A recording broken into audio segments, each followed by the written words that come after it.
और जिस दिन भारत की दिल्ली के अंदर विजनरी प्रधानमंत्री अपना अंग्रेजी में संबोधन कर रहे थे, क्योंकि वो तो भाई कहते थे कि भाई एक्सीडेंट में हिंदू हूँ, वो एक्सीडेंटल पैदा हुए थे।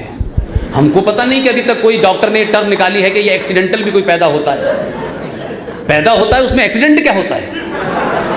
अब वो किस बात को एक्सीडेंट मान रहे हैं मुझे नहीं पता। उन्होंने दिल्ली के अंदर बड़ी विजनरी तकरीर की और कॉलोनियल हैंगओवर, अंग्रेजों का हैंगओवर इतना था कि जो उस जमाने की बेहतरीन स्पीचेस हैं, लेकिन वो एक खास भाषा में नहीं है, इसलिए देश ने उन स्पीचेस को सुना नहीं। आप ऑल इंडिया रेडियो की आर्काइव में चले जाएं, वो सारी स्पीचेस मौजूद हैं। आज के परिप्रेक्ष्य में सिर्फ सुने उनको और एक एक शब्द का एनालिसिस करें तो आपको पता चलेगा कि कोई अपराध छोटा मोटा नहीं, बहुत बड़ा अपराध हुआ है। तभी मात्र 70 साल की यात्रा में यह देश 1947 के मुहाने पे दोबारा से खड़ा हो गया है। आपके सामने संकट दूसरी तरीके से आया है। लिहाजा गांधी जी न धरने में दिखे, न प्रदर्शन में दिखे, और जब यह देश बंट करके झंडा फहराया जा रहा था, जो लोग पंजाब के यहां बैठे हों और बंगाल में माएँ बहनें अपने बच्चों की, अपने पति की, अपनी बेटी की लाशें ढूंढ रहे थे। पंजाब में 50,000 औरतों के साथ रेप हुआ था। उनको पता ही नहीं था कि दिल्ली में झंडा फहराया जा रहा है और विजनरी प्रधानमंत्री देश को विजन दे रहे हैं।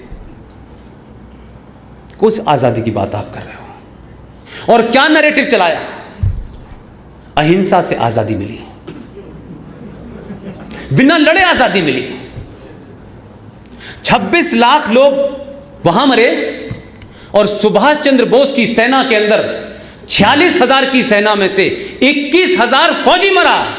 वो फौजी का चिड़िया मारने की वजह से मरा था, लेकिन फिर भी ये नैरेटिव दिया कि ये जो आजादी हमको मिली है, मैं तो इस शब्द के ही खिलाफ हूं।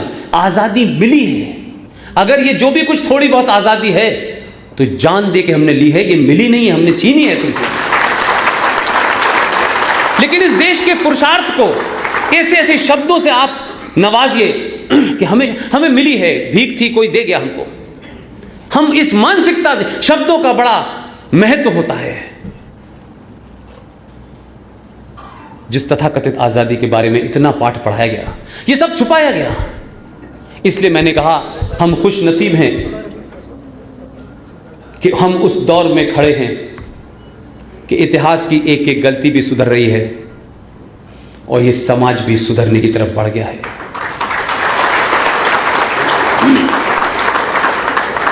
लिहाजा आप हिंदू हैं, आप किस जाति के हैं, मुझे कोई इंटरेस्ट नहीं है इसमें, लेकिन आप जातियों के नाम पे बटे हुए थे। सत्ता और व्यवस्था ने आपको ऐसा कर दिया था कि आपको लगता था कि नहीं, ये जाति में रहने से ही हमें फायदा है। चाहे हमारा बड़ा घर लुट जाए, हमारा घर बचा रहे, पड़ोसी का लुट गया, फिर हमारा लुट गया, फिर उसका लुट गया, हम ये समझते थे कि ये संकट कभी हमारे पास नहीं आएगा। तो जिस जम्मू कश्मीर में लोग इस बात के लिए खुश हो रहे हैं कि आर्टिकल 35 है और 370 समाप्त हो गया, मेरे लिए उससे ज्यादा बड़ा कारण दूसरा है। पता नहीं आप लोगों ने उधर ध्यान दिया है कि नहीं दिया है। ये जो 370 है या 35 है, ये एक टेक्निकल मामला था। तो आज बंगाल में आर्टिकल 370 लगा हुआ है क्या? 35 है? नहीं है। तब भी वहां हिंदुओं के साथ क्या हो रहा है? नहीं है ना? तब भी सरेआम मालदा में क्या हुआ है आप डर जाएंगे जो हुआ है। रोज नए नए षड्यंत्र क्या हो रहे हैं। तो वहां तो आर्टिकल 35 नहीं है, वहां तो 370 नहीं है। तो हम ये कहें कि सब कुछ 370 और 35 के कारण हो रहा था, ऐसा नहीं है। उस संविधान के बारे में भी मैंने बताया। उसी असेंबली में पिछले 70 साल में 200 से ज्यादा कानून, दिल्ली में इसकी सरकार हो या उसकी सरकार हो, दिल्ली में जो भी सरकार थी उसकी भागीदारी कश्मीर की सरकार में जरूर होती थी। 200 से ज्यादा कानून इस देश के खिलाफ और हिंदुओं के खिलाफ बनाए गए। हम सब चुप बैठे रहे कि सत्ता का खेल है। मैं इस सरकार को मुबारकबाद देता हूं, इसलिए नहीं कि 370-35 पे हटा दिया। जो विजनरी कहते थे, मुझे पता नहीं, इन्होंने कभी दावा नहीं किया हम विजनरी हैं। ये शुद्ध देहाती लोग हैं, हिंदी बोलते हैं, हिंदी में खाते हैं, हिंदी में सोते हैं, और शायद हिंदी में गाली देते होंगे। लेकिन इंग्लिश में गाली दीजिए तो लोग कहते हैं वाह वाह क्या वंडरफुल, लेकिन वही गाली आप हिंदी में दे दीजिए, कहेंगे देखिए साहब कितना जाहिल आदमी है। दोनों धाराओं के हटने के बावजूद भी जो एपरेटस, जो सिस्टम व्यवस्था में इस्लामिक आतंकवाद की जड़ें मजबूत हो गई थी, वो तो फिर भी नहीं हटने वाला था। अगर वहां वो राज का दर्जा उसको रहता तो महबूबा भी आती और अब्दुल्ला भी आते। सिर्फ इन दो चीजों से इतना ही होता कि कुछ लोगों को नागरिकता मिल जाती, लेकिन जो सिस्टम व्यवस्था में जो किया गया था उसको तोड़ने में आपको 70 साल लगते। इसलिए मैं इस सरकार को मुबारकबाद देता हूं कि आपने धाराएं नहीं हटाई, आपने विजनरी होने का परिचय दिया और उस राज्य को आपने यूनियन टेरिटरी घोषित करके देश के अंदर सीधे तौर पर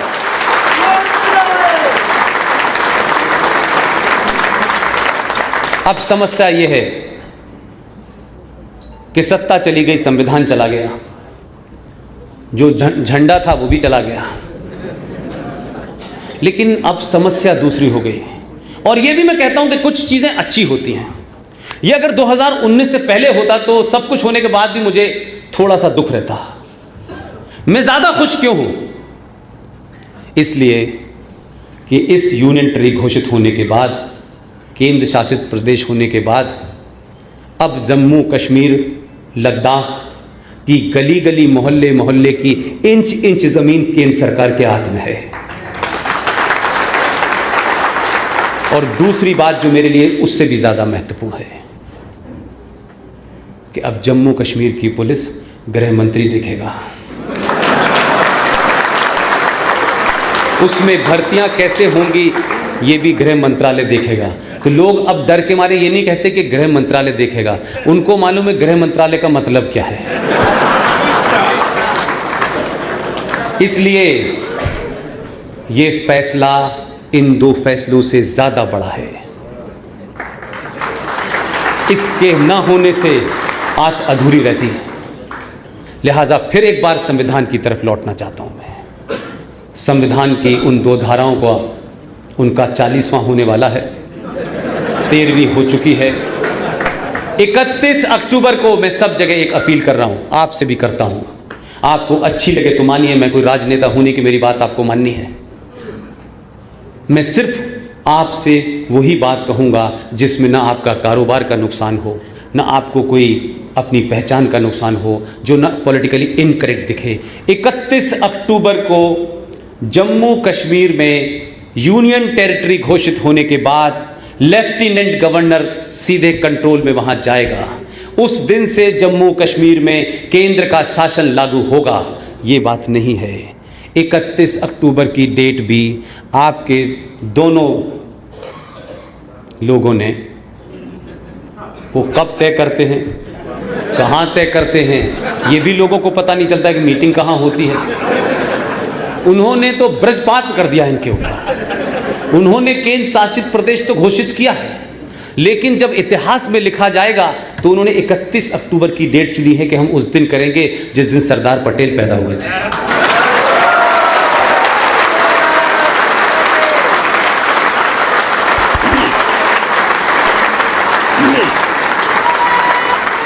देखिए,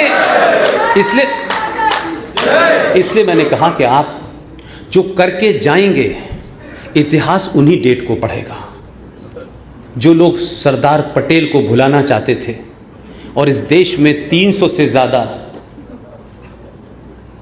स्कॉलरशिप, खेल की स्कॉलरशिप, वो कौन सा खेल उन्होंने खेला था जिससे इस देश में खेलों का सबसे बड़ा पुरस्कार राजीव गांधी खेल रत्न। अब आप सोचिए थोड़ी देर के लिए, ये हमारी कमजोरी थी। एक नाथूराम गोडसे के कारण हम पूरे जिंदगी शर्मसार हैं। जिसमें हमारा कोई रोल नहीं। हमने कहा उसने कृत्य किया, उसने कहा मैंने मारा है, गलत मारा है, सही मारा है, कोर्ट सजा देगी, मैंने सजा ली और वो फांसी पे चढ़ गया। वो आपकी तरह भागा नहीं।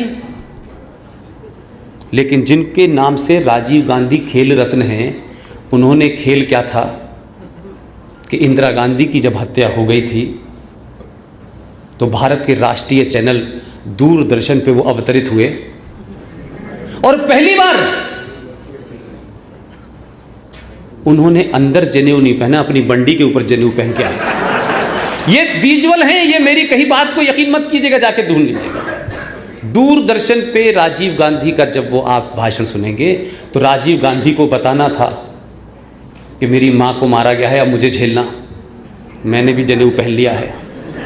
उन्होंने जनेऊ ऊपर पहना, ये वाला अंदर पहन रहा है। तो आप सोचिए कि जिस प्रधानमंत्री के पद पे बैठे हुए आदमी ने दूरदर्शन के ऊपर आकर के यह कहा हो कि जब कोई बड़ा पेड़ गिरता है तो थोड़ी जमीन हिल जाती है, उस जमीन के हिलने में देश भर में हजारों और दिल्ली में 350 सिखों का कत्ल को जस्टिफाई किया गया। उस आदमी के नाम से खेल रत्न है। इस खेल के अलावा कौन सा ऐसा खेल खेला कि ना सिर्फ उनको इस बात से नवाजा गया कि राजीव गांधी खेल रत्न दिया जाएगा, उनको भारत रत्न भी दिया गया। ये पूछा किसी ने कि कौन सा राजीव गांधी का ऐसा कंट्रीब्यूशन था कि उन्हें भारत रत्न भी मिला। और आपकी विचारधारा के और राष्ट्रवादियों में से कोई अगर कोई बात कह दे, ओहो, शाम तक माफी मलवानी पड़ती है, पूरा देश आपके पीछे लग जाता है। देखिए इसने क्या कह दिया साध्वी प्रज्ञा ने। अरे जो तुमने साध्वी प्रज्ञा को दिया था वही लौटा रही है।